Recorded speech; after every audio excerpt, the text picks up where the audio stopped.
அனைவருக்கும் வணக்கம். இப்போ நம்ம 10ஆம் வகுப்பில் இலக்கண பகுதியில் தொழில் பெயர் மற்றும் வினையாளனின் பெயர் கொடுத்துருப்பாங்க.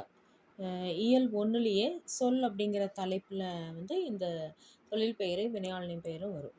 இப்போ முதல்ல தொழில் பெயர் அப்படின்னா என்ன அப்படிங்கிறத பார்ப்போம். அப்புறமா வினையாளனின் பெயர் பார்க்கலாம். இப்போ ஃபஸ்ட்டு தொழில் பெயர். தொழில் பெயர் அப்படின்னா என்ன அப்படின்னா, ஒரு வினையை குறிக்கும், அதாவது ஒரு செயல் இருக்கும் இல்லையா, ஒரு நடக்கிறோம் ஓடுறோம் அப்படிங்கிற அந்த செயல்பாடு இருக்கும் பார்த்தீங்களா, அந்த செயலை குறிக்கும் பெயர் தான் தொழில் பெயர், அல்லது வினையை குறிக்கும் பெயர் தொழில் பெயர் அப்படின்னு நம்ம வச்சுக்கலாம். சரி, இப்போ இந்த வினையை குறிக்கும் பெயர் தொழில் பெயர்னு சொன்னோம். இந்த தொழில் பெயரை நம்ம எப்படி கண்டுபிடிக்கிறது? எக்ஸாமில் கொடுத்துருப்பாங்க. அது கீழே உங்களுக்கு 3 சாய்ஸ் இருக்குது. அது தொழில் பெயராக வந்துச்சு அப்படின்னா அது எப்படி நம்ம கண்டுபிடிக்கிறது அப்படிங்கிறது நிறைய பேர்த்துக்கு அந்த குழப்பம் இருக்குது. எப்படி பார்க்கலாம் அப்படின்னா, முதல்ல அதுக்கு முன்னால் இந்த தொழில் பெயர் பார்த்திங்கன்னா எண், அதாவது ஒருமைப்பன்மை காட்டாது. இடம் அப்படிங்கிற மூவிடம் இருக்குல்ல, தன்மை முன்னிலை படர்க்கை இடம் அப்படிங்கிற அந்த இடம் காட்டாது. காலம், நிகழ்காலம், இறந்த காலம், எதிர்காலம் அப்படிங்கிற 3 காலத்தையும் நமக்கு காட்டாது. பால் இருக்குங்களா, ஆண் பால், பெண்பால், பலர்பால், பலவின்பால், ஒன்றன்பால் அப்படிங்கிற அந்த பால் வகைகளையும் அது காட்டாது, சுட்டி காட்டாது. அப்போ இது எல்லாம் காட்டாத ஒரு சொல் அப்படிங்கிறத முதல்ல மனசில் வச்சுக்கோங்க. இப்போ பார்த்திங்கன்னா, காலம் அப்படிங்கிறதுல நமக்கு நிகழ்காலம், இப்போ படி அப்படிங்கிறது நிகழ்காலம் இல்லைங்களா, படித்தான் அப்படிங்கிறது இறந்த காலம், படிப்பான் அப்படிங்கிறது எதிர்காலம், இப்படி வரும் இல்லைங்களா. அந்த மாதிரி சொற்கள் மாதிரி இது வராது. அப்போ எண், இடம், காலம், பால் இதெல்லாம் காட்டாமல் படர்க்கை இடத்துல மட்டும் வரும் இந்த சொல். இதை ஞாபகம் வச்சுக்கோங்க. படர்க்கை இடத்துல மட்டும்தான் இந்த தொழில் பெயர் வரும். இது ஒரு க்ளூவாக நம்ம வச்சுக்கணும். சரி, இது இல்லாமல் நம்ம எப்படி டக்குன்னு பார்த்த உடனே தொழில் பெயர் அப்படிங்கிறத நம்ம கண்டுபிடிக்கலாம் அப்படின்னா, இப்போ பாருங்கள், இங்கே கீழே ஒரு எக்ஸாம்பிள் கொடுத்துருக்கோம். இதில் பாருங்கள், இதில் படித்தல் அப்படிங்கிற ஒரு சொல் வந்திருக்கு இல்லைங்களா. அந்த படித்தல் அப்படிங்கிற ஒரு சொல் நமக்கு வந்திருக்கு. இப்போ இந்த படித்தல் அப்படிங்கிற இந்த சொல்லோட, ஒரு நிமிஷம், இந்த படித்தல் அப்படிங்கிறதுல தல் அப்படிங்கிற அந்த கடைசி எழுத்து பார்த்திங்க அப்படின்னா தல் அப்படிங்கிறதுல முடியும், சரிங்களா. அதேமாதிரி ஆடல், ஆடல் கடைசியில் பார்த்திங்கன்னா அல்லில் முடியும். அதே மாதிரி கூட்டம் அப்படிங்கிறத பார்த்திங்கன்னா கூட்டம் அப்படிங்கிற சொல். அதே மாதிரி வாழ்க்கை அப்படிங்கிறதுல கை அப்படிங்கிற எழுத்து. அதே மாதிரி நடப்பு அப்படிங்கிறதுல பூ. இப்போ இந்த இந்த எழுத்துக்கள், இந்த சொற்கள், இந்த எழுத்துக்கள், இந்த விகுதிகள் கடைசியில் வந்துச்சுன்னா கண்ணை மூடிட்டு நீங்கள் போட்டலாம். தல், அல், அம், கை, பூ அப்படிங்கிற இந்த மாதிரி சொற்கள் வந்துச்சு அப்படின்னா கடைசியில் பாருங்கள், தல்லில் முடிஞ்சிருக்கு, அல்லில் முடிஞ்சிருக்கு, அம்மில் முடிஞ்சிருக்கு, கையில் முடிஞ்சிருக்கு, பூவில் முடிஞ்சிருக்கும். இப்படி இந்த எழுத்துக்களில் முடிஞ்சிருந்ததுனாவே நீங்கள் கண்ணை மூடிட்டு தொழில் பெயர் அப்படின்னு போட்டுடலாம், சரிங்களா. இது நமக்கு படித்தல் அப்படிங்கிறது படி கூட்டல் தல், பிரித்து பாருங்கள். அது பிரித்து பார்த்துட்டு தல்லுன்னு வரணும். அதே மாதிரி ஆடல், ஆடு கூட்டல் அல், அல்லில் முடியணும்.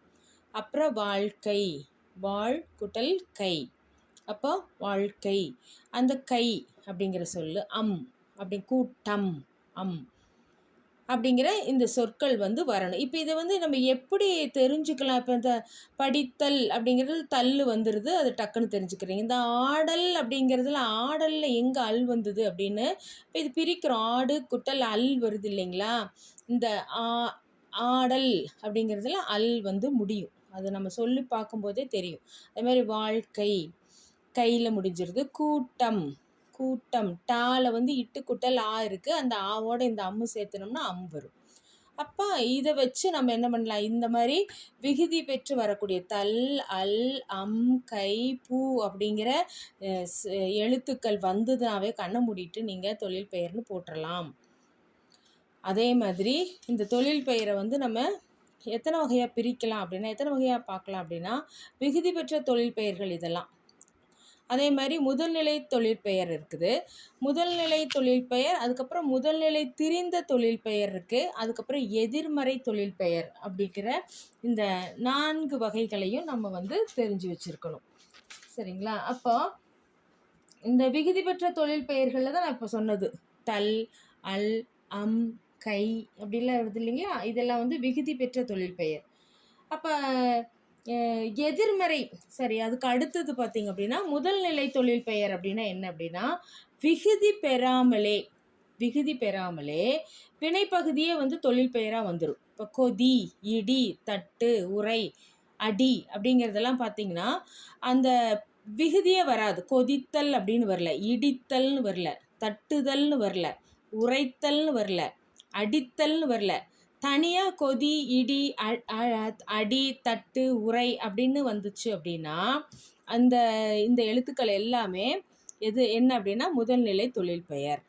அந்த முதல் நிலையே, அந்த பகுதியே வந்து அந்த செயலை காட்டிடுது, அதனால் அந்த தொழிலை காட்டிடுது. அதனால் இது வந்து தொழில் பெயர், முதல்நிலை தொழில் பெயர் அப்படின்னு வச்சுக்கலாம். அதே மாதிரி இன்னொன்று பாருங்கள், முதல்நிலை திரிந்த தொழில் பெயர் அப்படின்னு ஒரு வகை இருக்குது. அது என்ன அப்படின்னா, அதுக்கு ஒரு எக்ஸாம்பிள் பாருங்கள். கெடுவான் கேடு நினைப்பான் அப்படின்னு இருக்கு இல்லைங்களா? இதில் கெடு, கேடு, இந்த கெடுங்கிற முதல் நிலை பகுதி, முதல் எழுத்து இருக்குல்ல, முதல் நிலை திரிதல் அப்படின்னா மாறுது. கெடு அப்படிங்கிறதுல கே அப்படிங்கிறது கே அப்படின்னு மாறுது. அப்போ இது மாதிரி வந்துச்சு அப்படின்னா இது என்னது அப்படின்னா கேடு அப்படிங்கிறது வந்து என்னது, முதல் நிலை திரிந்த தொழில் பெயர். கெடுதல் அப்படிங்கிற தொழில் பெயர் வந்து முதல்நிலையில் கெடுன்னு வரும். அதே முதல்நிலை திரிந்த தொழில் பெயராக வரும்போது கேடு அப்படின்னு மாறும். சரிங்களா? அதே மாதிரி சுடுதல் நெடுங்க, அது சுடுன்னு வரும் முதல்நிலையில். அதை நம்ம முதல்நிலை திரிந்த தொழில் பெயரில் சொல்லும்போது சூடு அப்படின்னு வரும். ஸோ இந்த மாதிரி முதல் எழுத்து திரிஞ்சு மாறி வர்றது தான் என்ன அப்படின்னா முதல்நிலை திரிந்த தொழில் பெயர் அப்படின்னு சொல்கிறோம். இப்போ அதுக்கு அடுத்தது பார்த்திங்கன்னா எதிர்மறை தொழில் பெயர் அப்படின்னு ஒன்று இருக்குது. எதிர்மறை பொருளில் வரக்கூடியது தான் எதிர்மறை தொழில் பெயர். இப்போ பார்த்திங்கன்னா நடவாமை, கொல்லாமை அப்படிங்கிற வர இந்த சொற்கள் எல்லாம் வந்து எதிர்மறை தொழில் பெயரில் வரும். இப்போ இந்த நடவாமை, கொல்லாமை வச்சு தான் நமக்கு வந்து 10th பாடப்புத்தகத்தில் பின்னால் வந்து வினைமுற்று சொற்கள் வந்து கொடுத்துருப்பாங்க. அதை வந்து நாம் வந்து தொழில் பெயரில் வந்து எழுதணும், தொழில் பெயராக மாற்று அப்படின்னு கேட்டிருப்பாங்க.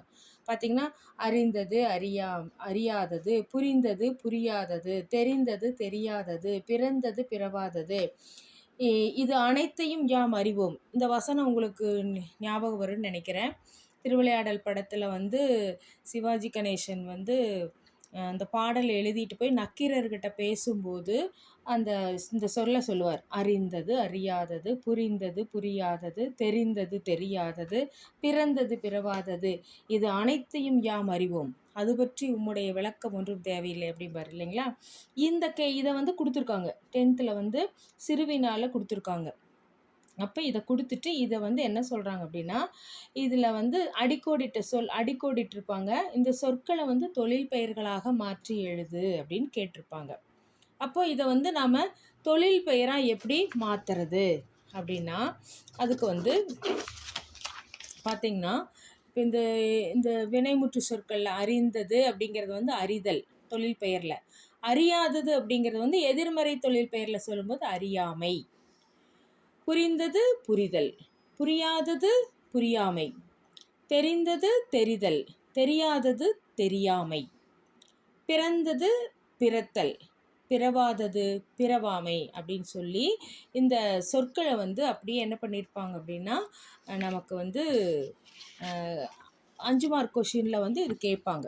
கேட்கும்போது இது வந்து அழகாக நம்ம இந்த தொழில் பெயராக மாற்றி எழுத முடியும். அறிந்தது அப்படிங்கிறது அறிதல்னு எழுதணும், அறியாததை வந்து அறியாமை. இப்போ இந்த அறிதல் தல் வந்திருக்கணும், இங்கே மை வந்திருக்கு.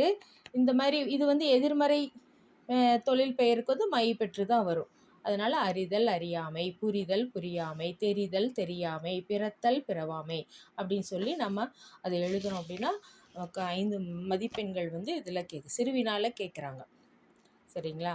அப்போ உங்களுக்கு எக்ஸாமில் கேட்கும்போது படித்தல், ஆடல், நாடல், தைத்தல், எழுதுதல் அப்படின்னு கொடுத்துருவாங்க. நடப்பு, சூடு அப்படின்னு கொடுத்துட்டாங்கன்னு வைங்க. இதில் தொழில் பெயரை வந்து நம்ம எப்படி இதெல்லாம் வந்து தொழில் பெயர். தல்லில் முடியறதுனால தொழில் பெயர், ஆடல் அல்லில் முடியறதுனால தொழில் பெயர், நாடல் அல்லில் முடியுது, தைத்தல் அல்லில் முடியுது, எழுதுதல் தல்லில் முடியுது, நடப்பு பூவில் முடியுது. ஸோ இதனால் இதையெல்லாம் வச்சு தான் நம்ம இது தொழில் பெயர் அப்படின்னு அறிந்து கொள்ள முடியும்.